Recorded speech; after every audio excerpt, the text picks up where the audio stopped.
gave the notification for the program, I said that one of the things that we are going to discuss this morning is this recent arrest, well, not arrest, sorry, the detention, shouldn't say arrest, my apologies.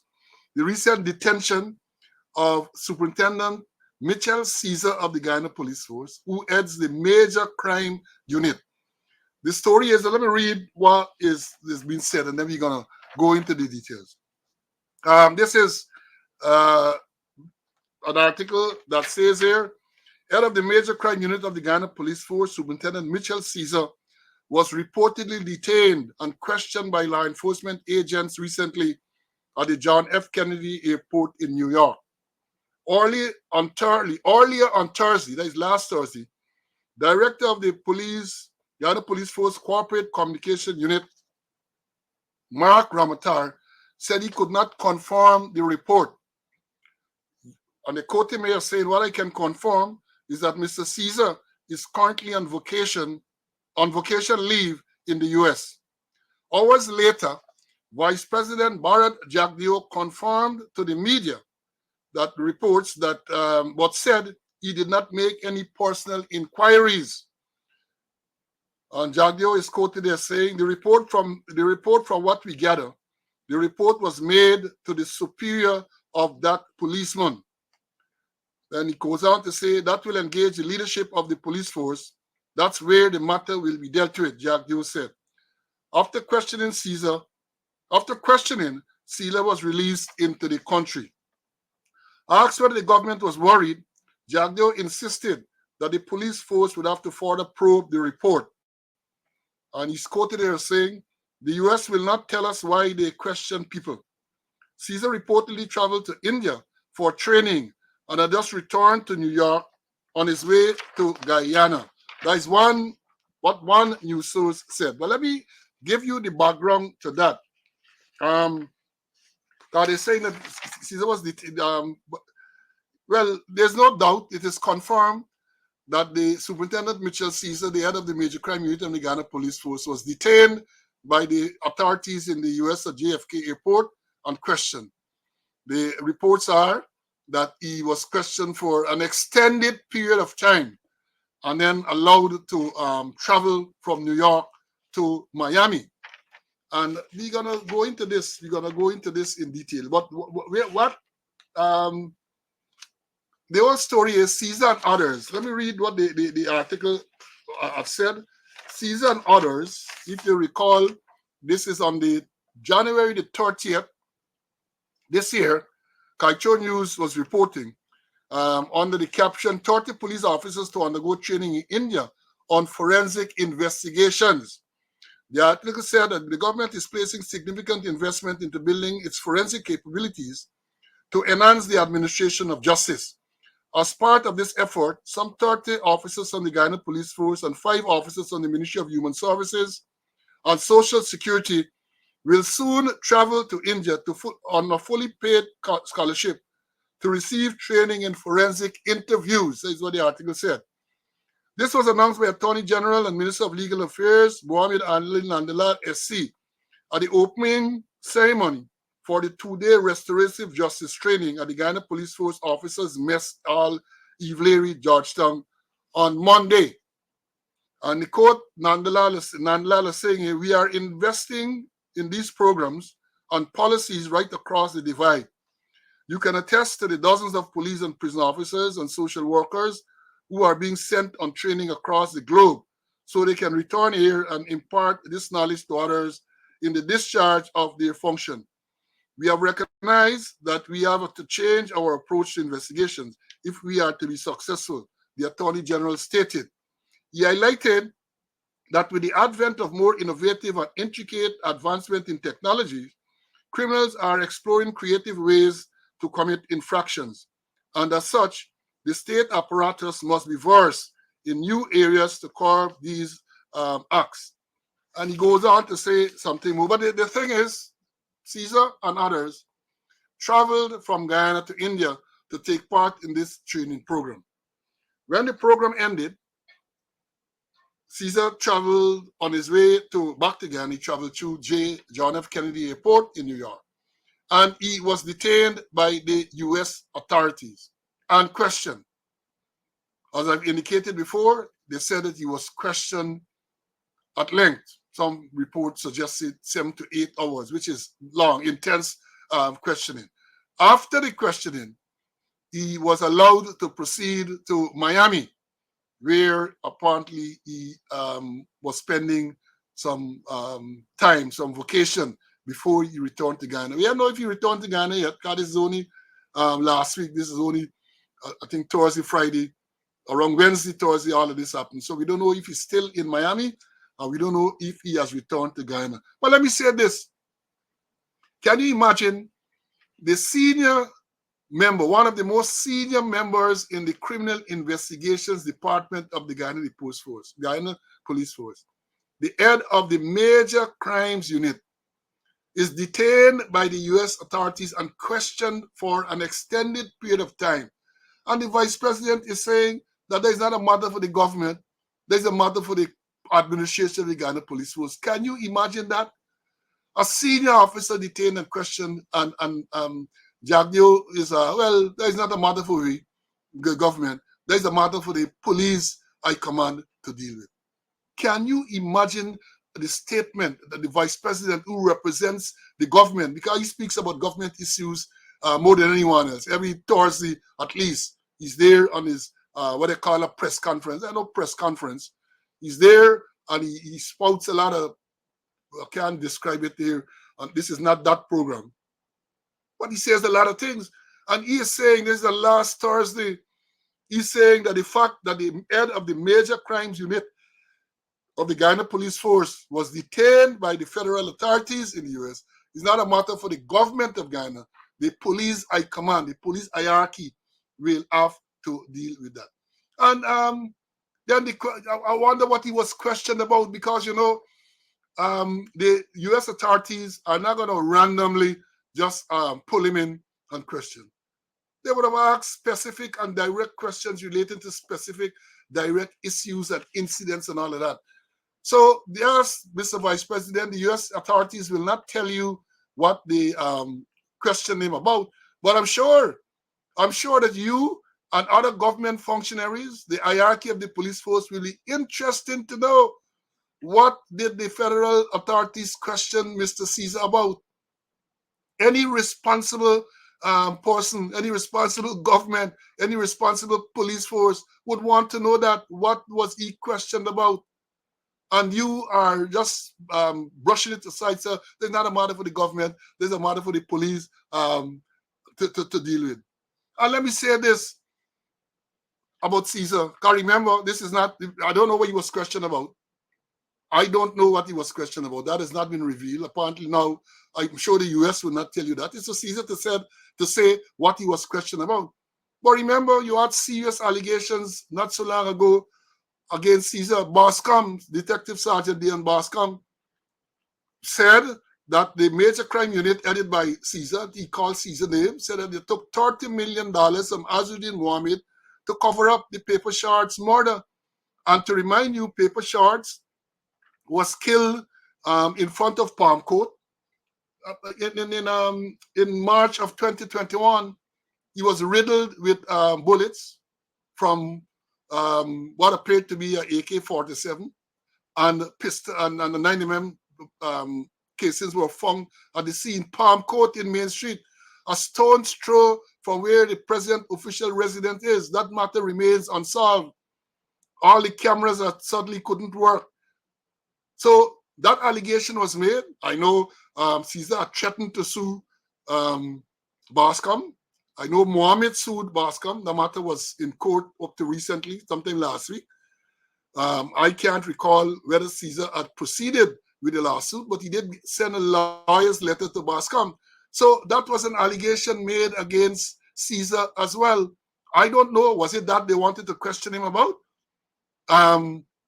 Because, you know, as I've said, that matter, Paper Shards murder, remains unsolved.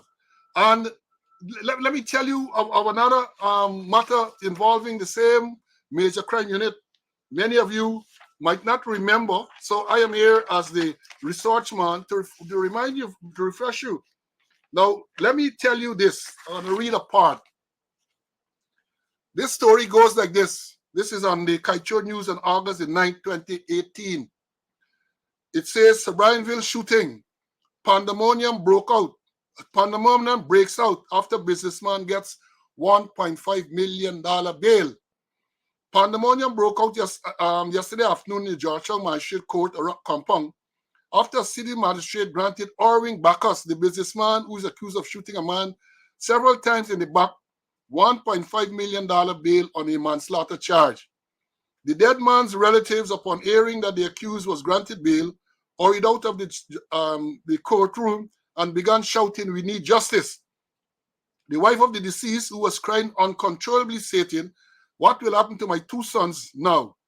An innocent man get killed and the accused is walking free." 45-year-old Bacchus, the owner of Tourist Villa Hotel at 265th Avenue, Provineville, Kitty, appeared before magistrate where the manslaughter charge was read to him. And let me read let me tell you what another thing. I'm gonna bring in Mr. Conway a while. I want to give you the background to this thing. Then it says here, this is on October the 6th, 2018, and this is some Guyana Standard. Senior cop allegedly helped Sobrianville hotelier swap surveillance DVR after neighbor's murder. So remember, this man got killed. What's his name? I can tell you the whole thing. DeFlarmont, Jason DeFlarmont, killed allegedly by Bacchus, charged with manslaughter. He was charged with manslaughter. And then they're saying here, on the 6th of October, this report is saying, a senior member of the Guyana Police Force allegedly helped Sobrianville Georgetown Hotel owner Irving Bacchus to cover his tracks after he allegedly pumped 3 bullets into his neighbor, killing him on the spot. This damning allegation comes just 2 months after 30-year-old Jason DeFlarmont was murdered inside the businessman's lot 265th Avenue, Sobrianville property. The Torres Villa Hotel owner was previously charged with manslaughter, but had his charge upgraded to murder after the Director of Public Prosecution was asked to re-examine the file. According to the information received, on the morning of August 4th last, when DeFlarmont was killed, the businessman reportedly had someone erase the footage that was recorded on his Sobrianville camera. In addition to this, there are reports that when the technicians from the Guyana Police Force examined the businessman's camera and the digital video recorded the DVR, the device that stored the data from the CCTV camera, the two were not compatible. And the quoting associate saying, this means that the DVR was swapped after the shooting. The businessman had a high-definition camera, and the DVR we found could not have worked with those cameras. Also, the DVR was brand new, a source close to the investigation said. The source added that at the time of the shooting, a senior member of the force was inside the hotel with a female. It was the cop who reportedly guided the businessman to tampering with the evidence. After the shooting, the same policeman called another policeman, and the two of them start the investigation right away. And that's how the man got charged with manslaughter in the first place, the source said. He revealed that those 2 policemen were transferred from the Criminal Investigation Department at least 2 months prior, and one was demoted to uniform after they were suspected to have tampered with evidence in another case. The Guyana Standard was told that while Bacchus' charge was upgraded to murder, some ranks are worried that he might walk free based on how the investigation was done and the file was structured. And the court here again is saying, if justice is to be served, then the case has to be re-investigated. There are a lot of missing evidence from the file, and the misplaced surveillance DVR is a major part of the investigation, but that was omitted from the case. That is what they're saying. That is what the major crime, they accuse the major crime unit, headed by Caesar, of tampering with the evidence in this Sobrianville murder, where this man, Bacchus, was charged. For manslaughter, remind you, He was charged with manslaughter. And then later on, it was upgraded. It was upgraded. The charge was upgraded to murder. And he was remanded in custody. And I do the follow-up. I do the investigation to bring to your attention. He died recently. He died. This man, Bacchus, Orville Bacchus, I am advised that he died recently while on remand in the Georgetown prison. And my information is he did not die in the prison. My information suggests that long before he died, he came out of prison. Don't know the circumstances, came out of prisons, and he died. He died. So, and he go and as the report said, remember, when Mr. Leslie James was Commissioner of Police, Caesar and others were removed from the CID during the Leslie James. They were returned to CID after the government returned, after the PPPC government returned to power on August the 2nd, 2020. Branham, the crime chief, he was removed. He was returned. Caesar was removed from the CID. He was returned. Nigel Stevens was removed. He too was returned. And I recall Landry, I think he's a sergeant now. They were all removed by James. And perhaps James might want to tell the Guyanese public why they were removed. And perhaps the new administration would want to tell us why they were then taken back to the CID, where all of these allegations, because remember the allegations with paper shot is after. After. The one with Bacchus was before. But these allegations were there. Right. And let me say this. Despite the nonchalant remarks by the vice president, oh, this is not for we, this is for the police hierarchy to deal with, I am sure, right, that he and others are very, very worried, as they well should be, because Caesar, in this position, as the Americans will say, know where the bodies are buried. We know a lot of story. And they cannot feel comfortable that Caesar was questioned by the feds for a lengthy period of time. As the Guyanese will say, the body must be biting, because they don't know what he told them.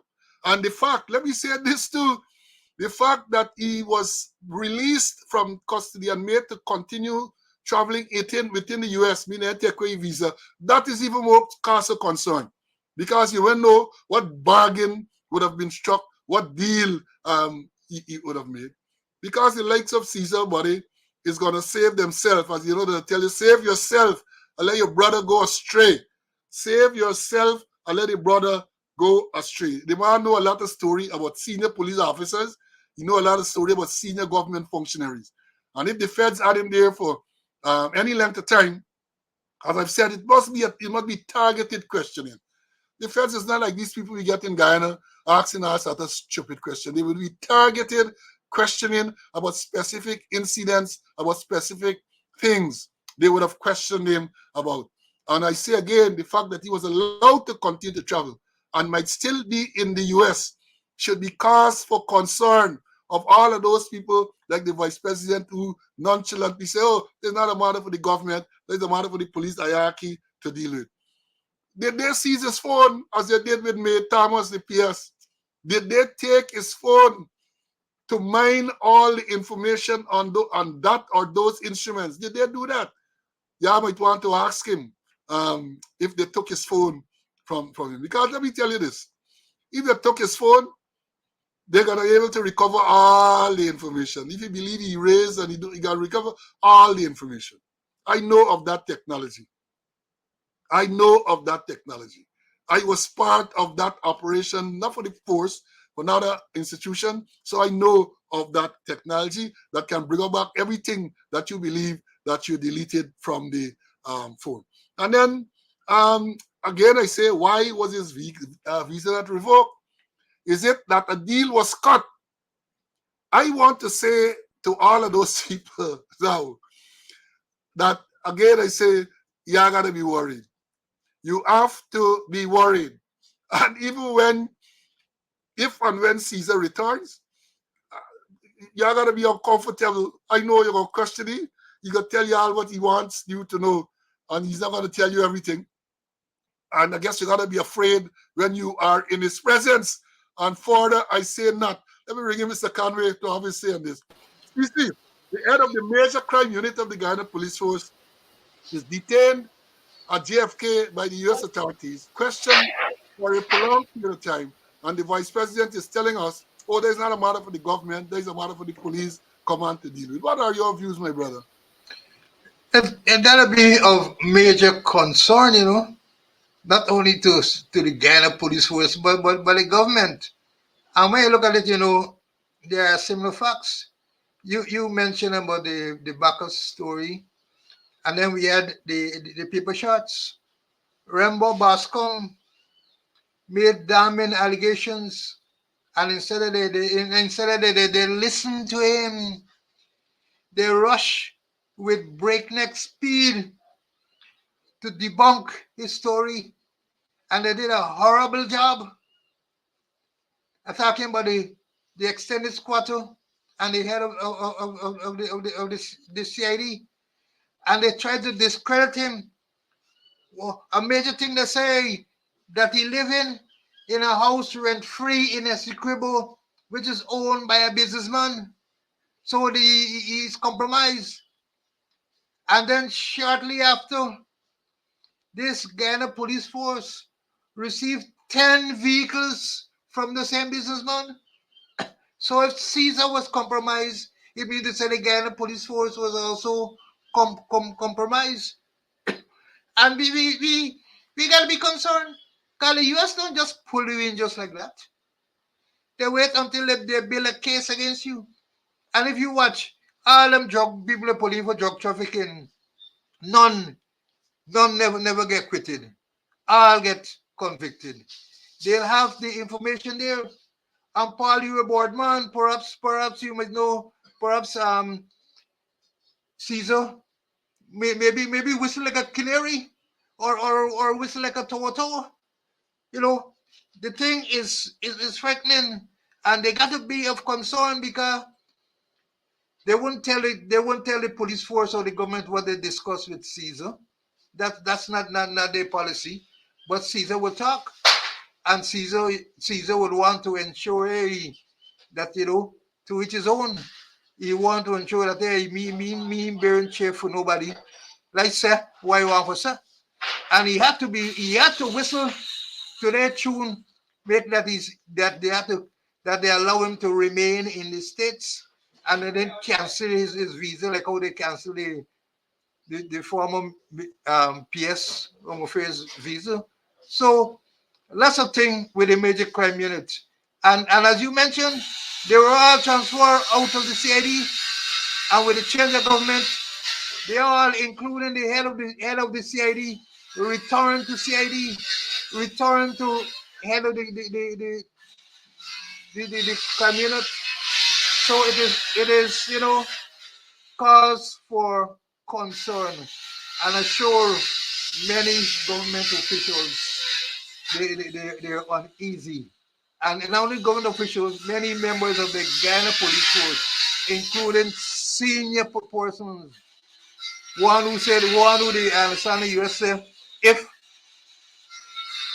they make him a deputy commissioner or commissioner, they're gonna cancel his visa like how they cancel green visa because of his association with certain members of the business community who the United States have interest in.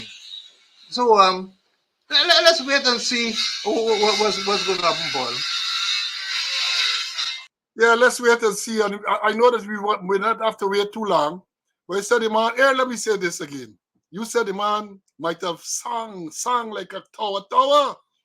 One of my favorite boards when I used to mind board, tower, beautiful singing. Some of you call him bastard, whatever you want to call it. But the whole story is, if, as we now know, Caesar was detained by the feds at in JFK. I understand now only one federal agency. It might have been more than one federal agencies questioning him. My information suggests that one of those agencies might have been the DEA, the Drug Enforcement Authority. I don't know. I'm telling you. And CC, you said something that the US would not tell you what they were questioning about. Is Caesar have to tell you? But let me tell you this. Caesar can be asked to explain what he was questioning about. But I sure certain things he can lack off. Certain things he's not going to make clear. Or, we don't have polygraph in Guyana. It would have been a good thing when you question it, you put him on a polygraph or a lie detector test to see when he's dancing and when he's squirming. He's going to say what he has been programmed to say. And despite this cavalier or nonchalant attitude by the vice president last Thursday at his press conference, and I put in quotes press conference, I know a lot of people worried. A lot of people worried, including some of those persons who his name was called in by Boscom about allegations of corruption and so on. They got to be worried. They got to be worried. If they're not worried, I challenge them to jump on a plane and say you're going to Miami if you have a visa. Jump on a plane to go to the US on vacation at this time. Jump on a plane if you're not afraid. Or even go to Trinidad or somewhere. You can't remember there's the rendition. Remember rendition? Remember the concept of rendition? Where Roger Khan was arrested in Suriname and the Surinamese extradited him to Guyana via Trinidad.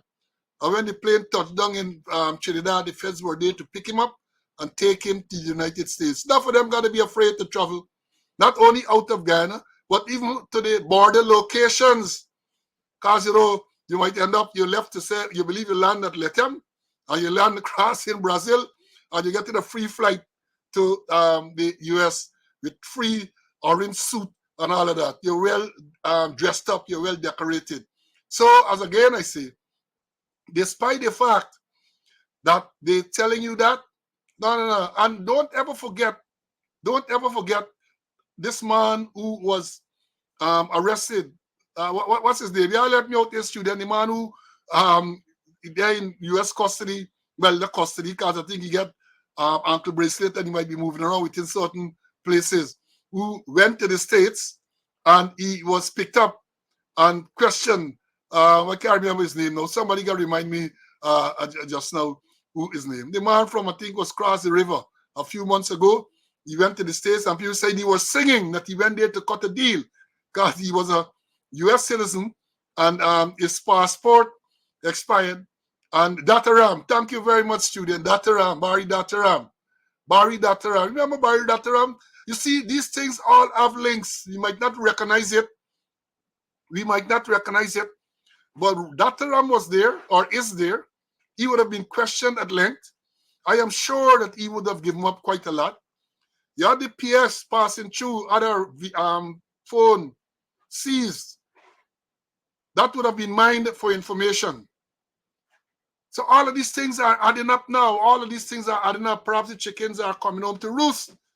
So, Mr. Vice President, you could convey the impression that you and others should not be concerned. I know different. And other people know different. That you all have every reason to be concerned, especially in light of the recent questioning by the United Nations human rights body. All of these things are, in my view, all of these things have some kind of link. All of these things have some kind of link. And yet, when I look in my crystal ball, I can see in the first instance, people squirming. People in Guyana right now, senior police officers, senior government functionaries, the fact that Caesar was detained, they are tremendously worried. They're going to give you the impression outwardly, oh, there's no need for concern, as the impression the vice president tried to give, no need to concern. But I know that they are concerned. Barry Dataram in the US, he went there most likely to strike a deal. May Thomas Toussaint, the PS Home Affairs, detained and questioned, or phone seized, or visa revoked. Now the head of the major crime unit in the Guyana police force. Major crime, and again, I got to emphasize, for all intent, is what? Perhaps the second most senior man in the CID. You have the crime chief, who is an assistant commissioner. You have he who is the head of the major crime as a superintendent. There might be other people with the same rank. But in terms of responsibility, in terms of the role, he is seen to be perhaps the second most senior man in the CID. And this man is detained, I got to emphasize, and questioned and allowed to remain in the US. You know, again, this is significant. The man is allowed to remain in the US, which is, in my experience, which is unusual, because once they do that, you would have been either sent back or they would have taken away the visa. So no, they did not do that. He's allowed to remain. Wonder what was the deal? What was the deal? And I say again, a man like Caesar gonna save himself and let his brothers go astray. There's something we used to say in the country: save yourself and let your brother go astray. So whatever information the feds wanted, he might have provided or might have promised to provide in the future. He might have promised to provide in the future. So appear to be nonchalant, appear to be not to be worried about it. That's to those who don't know. But I am telling you, students, here and now, they have every reason to be concerned. And I know that they are concerned. I know that they are concerned. But they're going to give the impression that, look, we are not concerned. They're going to give the impression that we are not concerned. But I know they are concerned, because we will wait to see who next will be pulled in. We'll wait to see. According to Critic, a whole set of people visa get pulled. Critic said so. Guyanese Critic. He said a whole set of people visa get pulled. And I say, Inter-Beniba, make Kwashiba take notice. The younger folks might not understand that parable, but it's a parable that Bonham used to use quite a lot. The late, great Lyndon Forbes Sanson Bonham. Inter-Beniba, make Kwashiba take notice. Right? So I sure, again, the feds get a name on the list there. The feds get a name on the list, just waiting for the right time. And I say, this is not Guyana Police Force or CID who picking up people randomly. They're picking up people, like in the case of the Rosal murder, you pick up a whole set of people, have them there for a few days, and you lose them. You pick them up back again, and you lose them. And up to now, you can solve this crime. The paper shots murder in 2018, even the RAS said, oh, they can deal with it. Not to now. You can't make any headway. At least you're not telling the public of that. Even when recently the critic on his program said the Mohammeds had something to do with paper shot murder. And I'm not aware, at least you have not said, whether you question critic, whether critic was made to give a statement. You claim that this matter is an open investigation. Hanama goes on social media and makes allegation against this businessman whose name had been called in this matter before. And I am not aware that you are taking any statement from me. I'm not aware. You have not said so. Perhaps you did. But that should have been in my teaching and training as a police officer, right? From the time he made that statement, from the time he come out of the program, the police should have been there asking them to provide a statement to them about this allegation that he just made on social media. Should have been there asking them to provide a statement, and you take it from there. But all them things happen. I am saying the feds don't operate that way. When the feds decide to come and question you, they would have done all their background work, and they're coming to ask pointed questions about specific incidents and issues. So appear to be not to be worried. Fool those who are your sycophants and who can be easily fooled. People like me and my students here are not going to be fooled that easily. So Conway, any word on this, any final word on this before we move on? It's amazing and it should be a major concern, where Caesar, the head of the serious crime unit, who for us may be the number 2 man in the CID, detained for hours and then released, spending time in the USA. It's a significant something, and maybe because he whistled, they allow him to stay there. Or sometimes not only that, perhaps he was given certain instructions that when he come to get, X, Y, or Z, you know, or remain a sleeper until being activated. So many different things. Those in the security field would know what I'm talking about. That I won't be surprised if he was given certain instructions when he's back in there, and what to do and what not to do. But let's move on. Oh, Let me move on. It's not we to worry. We just bring information to the student. It's not we to be worried.